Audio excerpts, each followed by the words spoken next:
Assalamualaikum warahmatullahi wabarakatuh. Selamat sore saudara. Jawa Barat hari ini kembali hadir menjumpai Anda pada hari ini Rabu 28 September 2022. Sejumlah informasi telah kami siapkan untuk Anda di antaranya.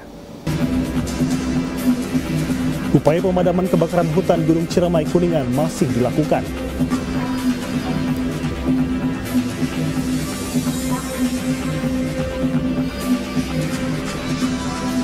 Banjir yang merendam satu desa di Kabupaten Pangandaran mengakibatkan desa terisolir.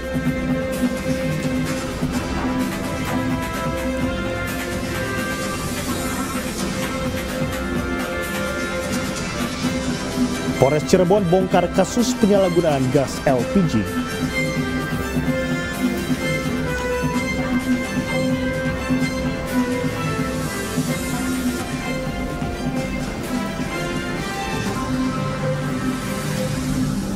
Ya saudara, selain 3 informasi tersebut, kami juga akan sampaikan informasi lain di Jawa Barat hari ini. Bersama saya Gumelar Wijaya, inilah Jawa Barat hari ini selengkapnya.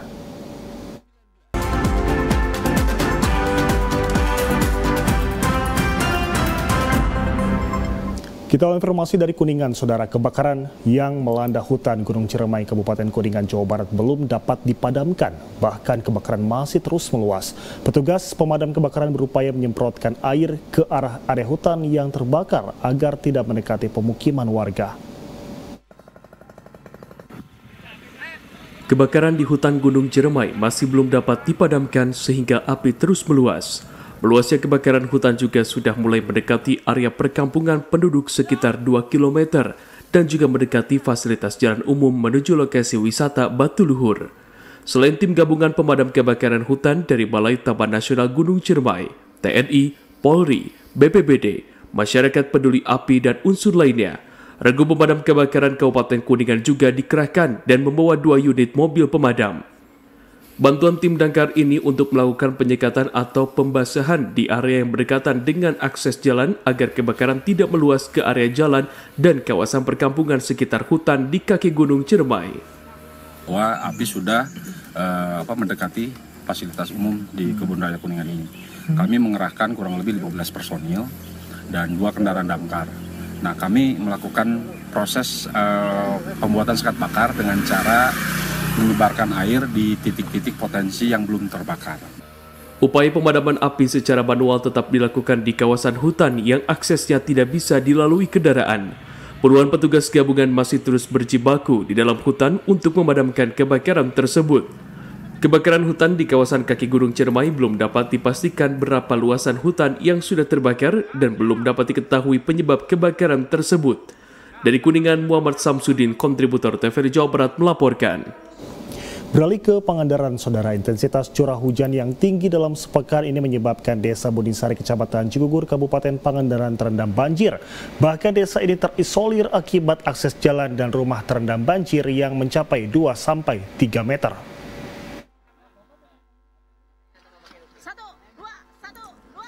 Desa Bunisari, Kecamatan Cigugur, Kabupaten Pangandaran terendam banjir akibat intensitas curah hujan yang tinggi selama 1 minggu ini. Banjir yang mencapai 2-3 meter ini menyebabkan 11 kepala keluarga yang terisolir. Bahkan ada 2 rumah warga terendam parah hingga sampai atap rumah. Untuk membantu warga yang terisolir akibat banjir, tim gabungan dari TNI, Basarnas, Polair Polres Pangandaran, BPBD, Tagana, serta relawan lainnya bahu-membahu mengevakuasi warga dan barang berharga dengan menggunakan perahu karet dan rakit. Selain itu, warga yang terisolir pun mengungsi ditempatkan di lokasi yang lebih aman. Di hujan yang terjadi di Desa Bunisari, Kecamatan Cigugur, Kabupaten Pangandaran, itu akibat curah hujan tinggi selama sepekan terakhir. Ketinggian banjir sampai berapa tuh? Ketinggian banjir itu mencapai 3 meter, itu menutup akses jalan warga. Jadi ada 3 perkampungan warga yang terisolir. Sementara itu, sampai berita ini diturunkan, di lokasi Dusun Cicurug, Desa Bunisari masih terisolir dan masih terendam banjir. Untuk itu, tim gabungan terus siaga di lokasi untuk membantu kebutuhan warga. Dari Pangandaran, kontributor TVRI Jawa Barat, Entang Saifur Rahman melaporkan. Beralih ke Kabupaten Tasik, Saudara, diguyur hujan deras serta lapuk dimakan usia. 4 bangunan sekolah dasar negeri Sindang Rahayu Kabupaten Tasikmalaya rusak parah. 2 ruangan kelas 4 dan 5 ambruk rata dengan tanah. Beruntung kejadian ini malam hari hingga tidak menimbulkan korban jiwa. Hujan deras yang terus mengguyur wilayah selatan Kabupaten Tasikmalaya, Jawa Barat dalam beberapa hari terakhir mengakibatkan 4 lokal bangunan sekolah dasar negeri Sindang Rahayu, Jatiwaras, Kabupaten Tasikmalaya, Jawa Barat rusak parah. Bahkan 2 lokal ruang kelas 4 dan kelas 5 ambruk rata dengan tanah. Selain atap dan genting ambruk, dinding belakang ruang kelas juga roboh. Reruntuhan bangunan menimpa fasilitas belajar seperti bangku dan kursi belajar. Sementara ruang kelas 6 dan ruang olahraga juga sudah rusak bagian atapnya hingga rawan ambruk. Ini kelas 4, kelas 5, kelas 6, sebelah sana yang ketiga.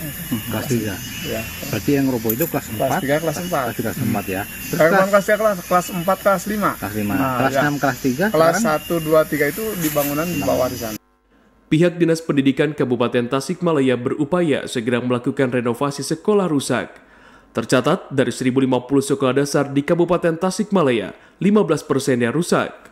Insya Allah, mudah-mudahan sekarang kan DAK juga kami lagi proses kan, cuman DAK kan ada sistem yang perlu ditempuh.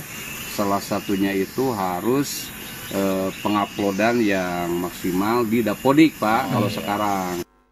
Akibat sekolah ambruk, kegiatan belajar mengajar siswa terhambat. Mereka terpaksa belajar bergantian dengan memanfaatkan 3 lokal ruang kelas yang masih tersisa. Ruang kelas 1, 2, dan 3 digunakan untuk belajar dengan 2 sesi siang dan pagi. Dari Kabupaten Tasikmalaya, kontributor TVRI Jawa Barat Yudi Irawan melaporkan.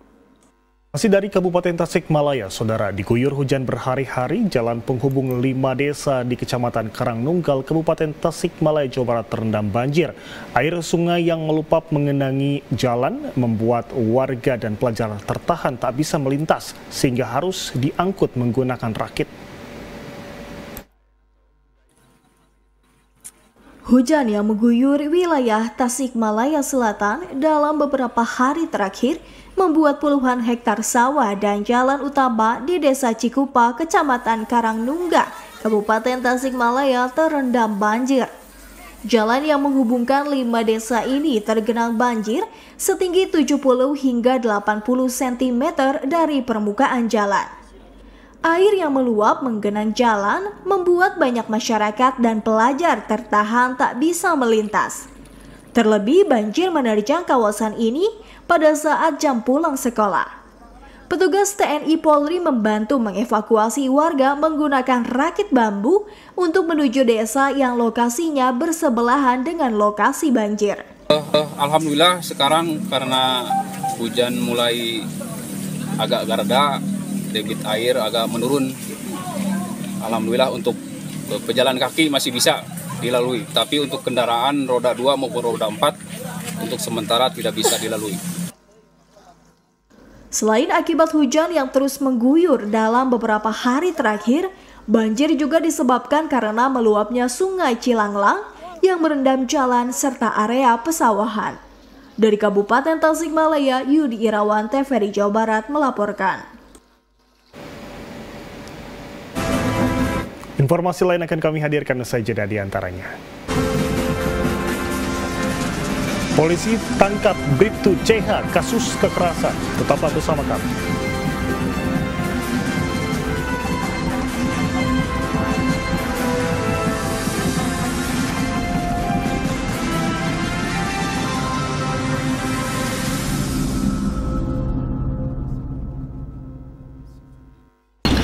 Guys, saya lagi ada di Bandung.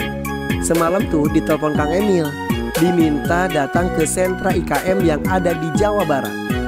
Sekarang kan pasca pandemi, alhamdulillah sudah mulai bangkit lagi. Keren banget kan?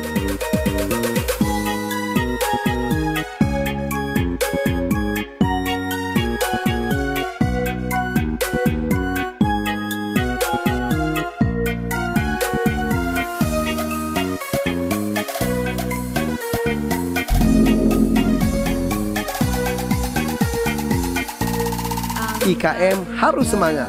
IKM bangkit. Jabar juara, IKM berjaya.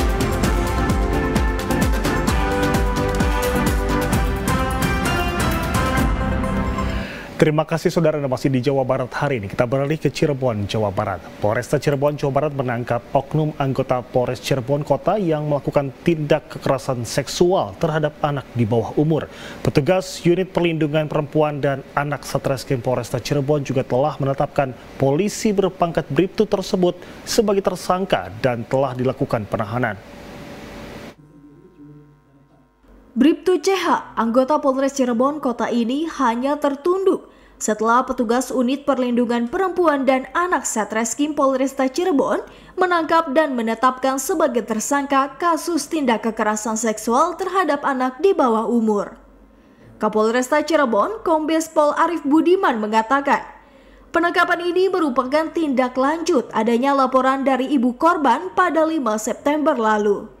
Korban yang merupakan anak tiri pelaku mendapatkan kekerasan fisik dan kekerasan seksual hingga korban mengalami trauma berat.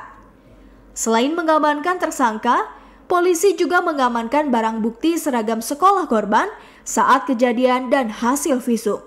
Polresta Cirebon tidak tebang pilih atas penanganan perkara ini.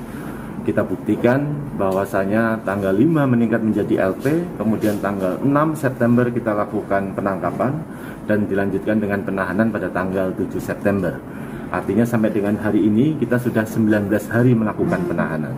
Terkait dengan penerapan pasal pun juga kita gunakan pasal berlapis dan ancamannya cukup berat, 15 sampai dengan 20 tahun penjara sebagaimana Undang-Undang PKDRT maupun juga Undang-Undang Tindak Pidana Kekerasan Seksual.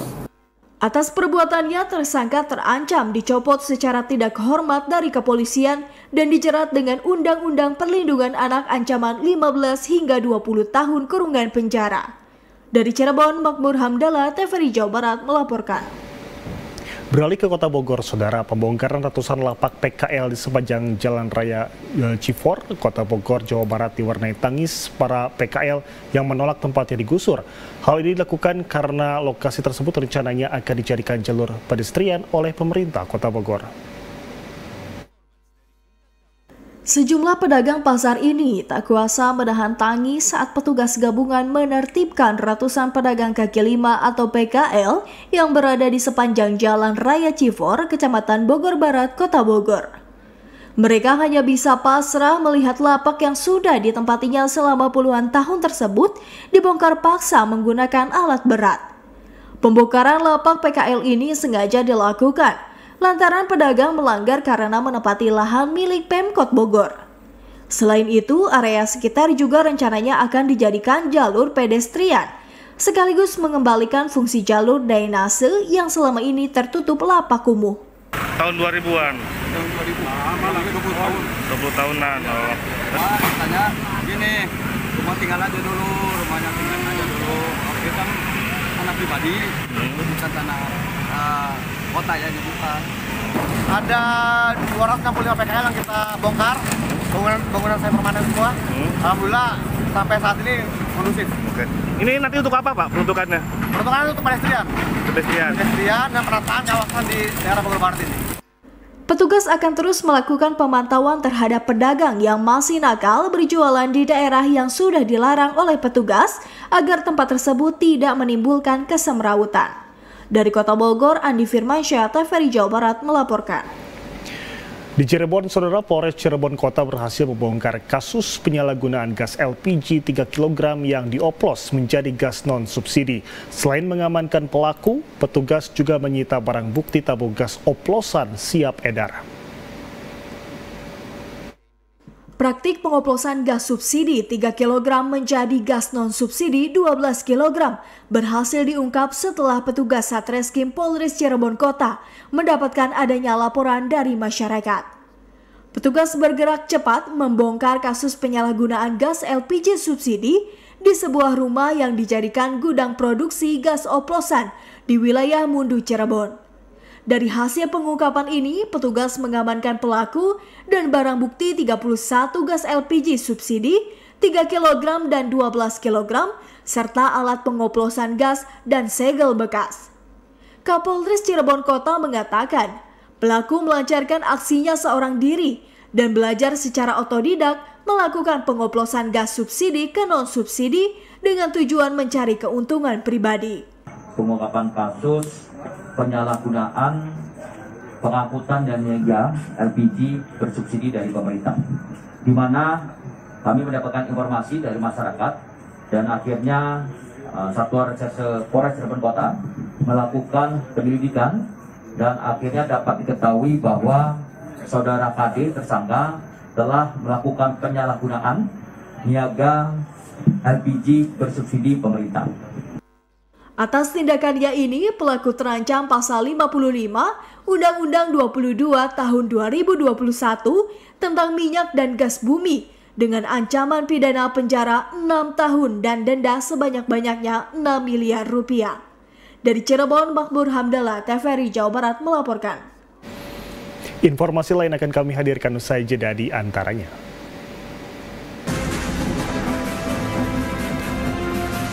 Gubernur tinjau pasar naiknya harga. Tetaplah bersama kami.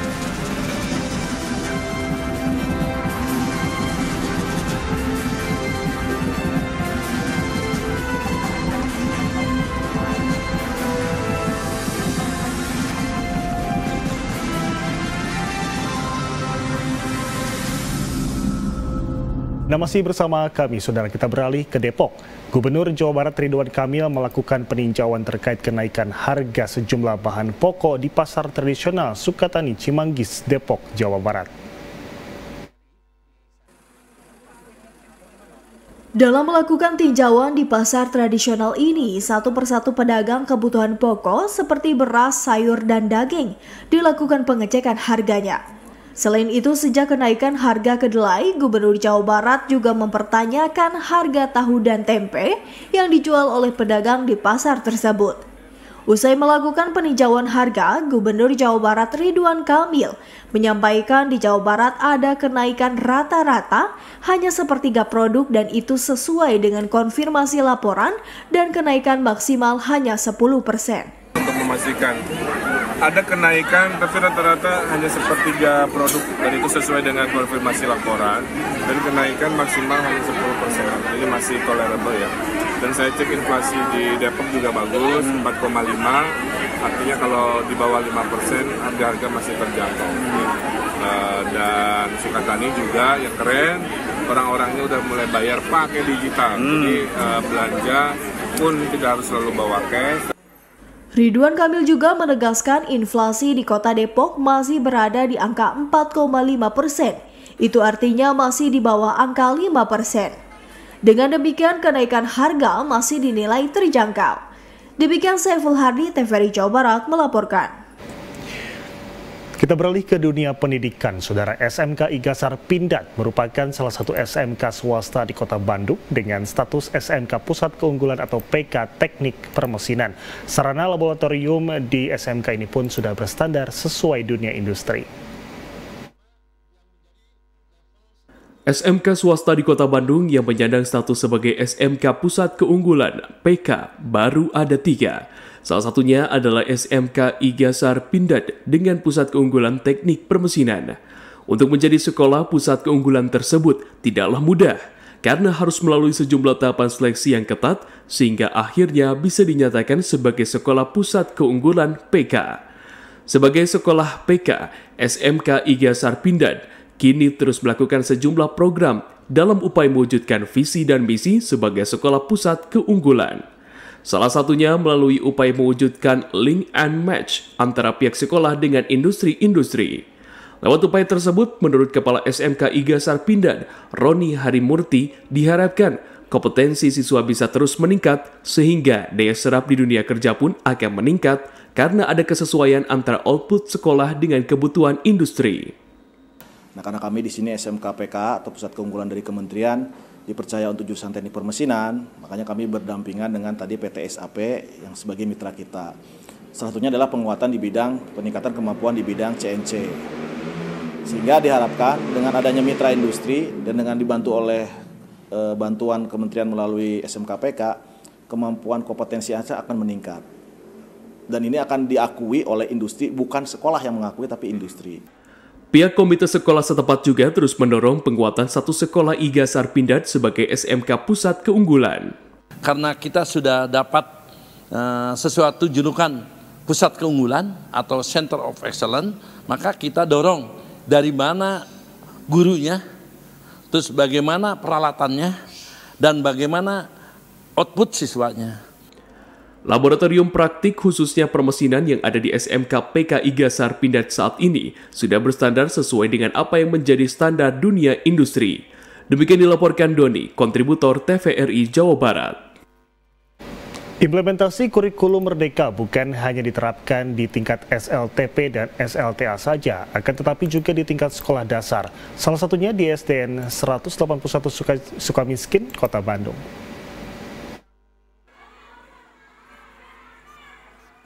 Sebagai upaya untuk terus memperkuat implementasi kurikulum Merdeka, pihak Sekolah Dasar Negeri SDN 181 Sukamiskin Bandung terus memperkuat berbagai sektor kelembagaan, mulai dari pembinaan tenaga pendidik, optimalisasi berbagai sarana dan prasarana pendukung, serta penguatan sejumlah elemen penting lainnya. Pembinaan guru diarahkan pada upaya meningkatkan kualitas guru sebagai tuntutan dari pemberlakuan kurikulum Merdeka.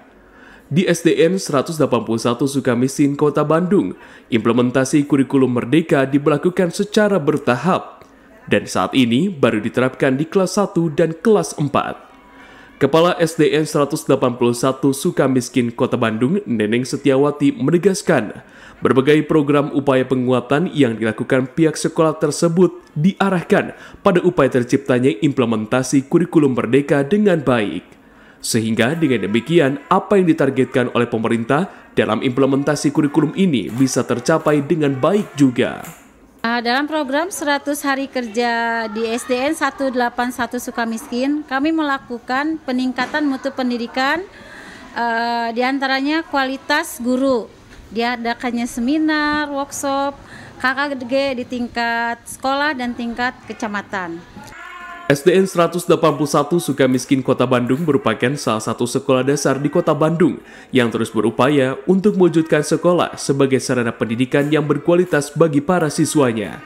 Demikian dilaporkan Deden dan Agung, TVRI Jawa Barat. Informasi pendidikan lainnya akan kami hadirkan usai jeda di antaranya. Upaya sekolah kurikulum Merdeka, tetaplah bersama kami.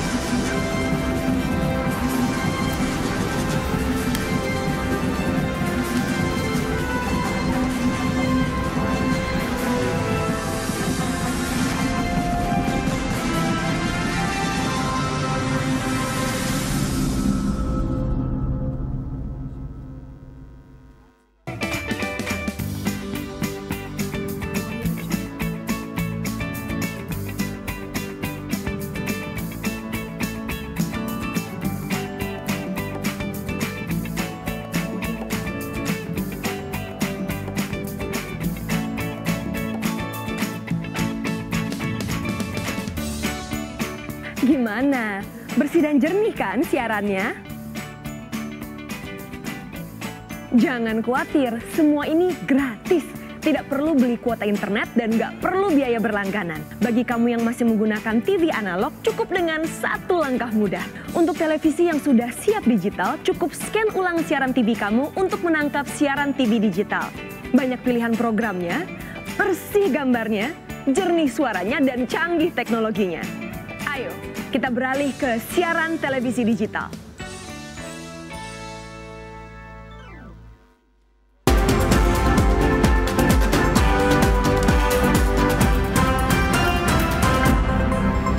Anda masih menyaksikan Jawa Barat hari ini, Saudara.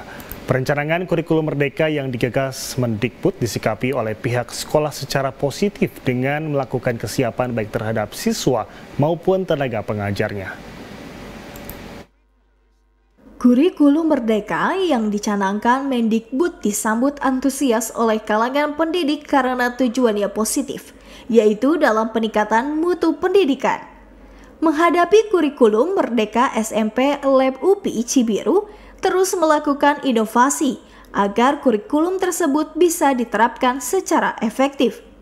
Kepala Sekolah SMP Lab UPI Cibiru, Saiful Uyun menyatakan, salah satu faktor penunjang dalam penerapan kurikulum Merdeka adalah kemampuan tenaga pengajar. Oleh karena itu, dalam menetapkan kurikulum Merdeka, pihak sekolah telah memberikan pembekalan dan pelatihan kepada guru. Dan salah satu dari persiapan kami adalah kami selalu mengadakan workshop secara mandiri. Nah, kami mendorong kepada Bapak Ibu guru untuk melaksanakan workshop mandiri ya dalam pelaksanaan kurikulum Merdeka ini. Salah satunya dengan workshop di PMM ya, di Platform Merdeka Mengajar. Sebagai sekolah berbasis digital, SMP Lab UPI Cibiru juga melakukan ujian tengah semester atau UTS dengan menggunakan aplikasi di mana pengerjaan soalnya menggunakan handphone. Demikian laporan Endang Herman dan Agung, TVRI Jawa Barat. Dan saudara, berikut kita ikuti situasi dan kondisi lalu lintas di Kota Bandung berdasarkan Area Traffic Control System atau ATCS Dinas Perhubungan Kota Bandung. Ya, saudara, kita awali melihat area Pasteur di mana kondisi jalan menuju arah Bandung cukup lengang, namun menuju arah Cimahi dan tol Pasteur ini menunjukkan mohon maaf untuk menuju arah Pasteur tentunya ini cukup lengang, namun arah Bandung ini cukup padat.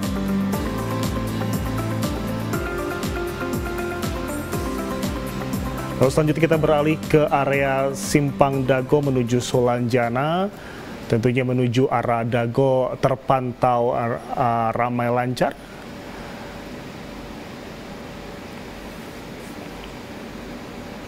Lalu kita beralih, saudara, ke area Soekarno-Hatta hingga Muhammad Toha.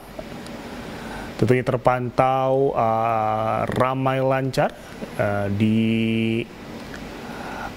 terlihat ada sekitar 3 bus yang melaju.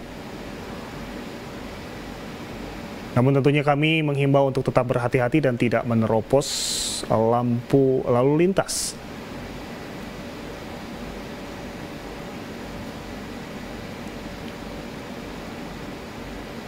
Dan saudara, kita menuju Soekarno-Hatta hingga Ciberem.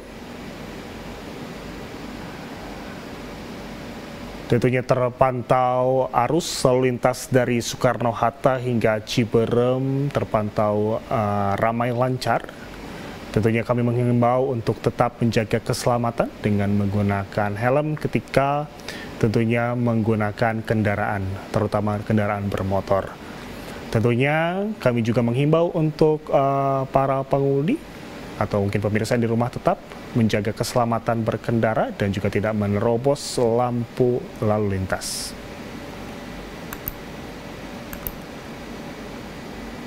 Dan itulah beberapa lokasi yang ada di Kota Bandung dan terpantau oleh kami.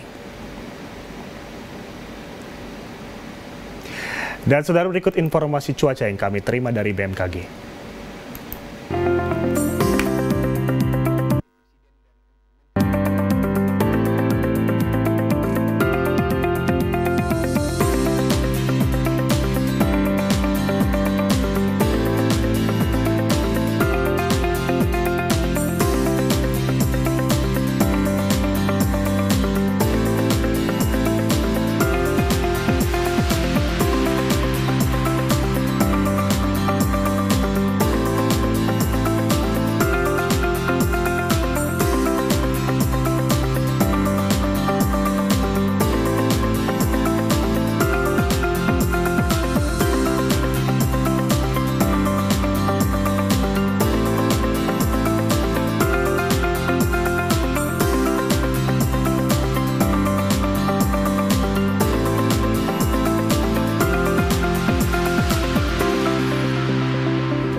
Informasi tadi menutup perjumpaan kita kali ini. Saya Gulbar Wijaya pamit. Assalamualaikum warahmatullahi wabarakatuh. Sampai jumpa.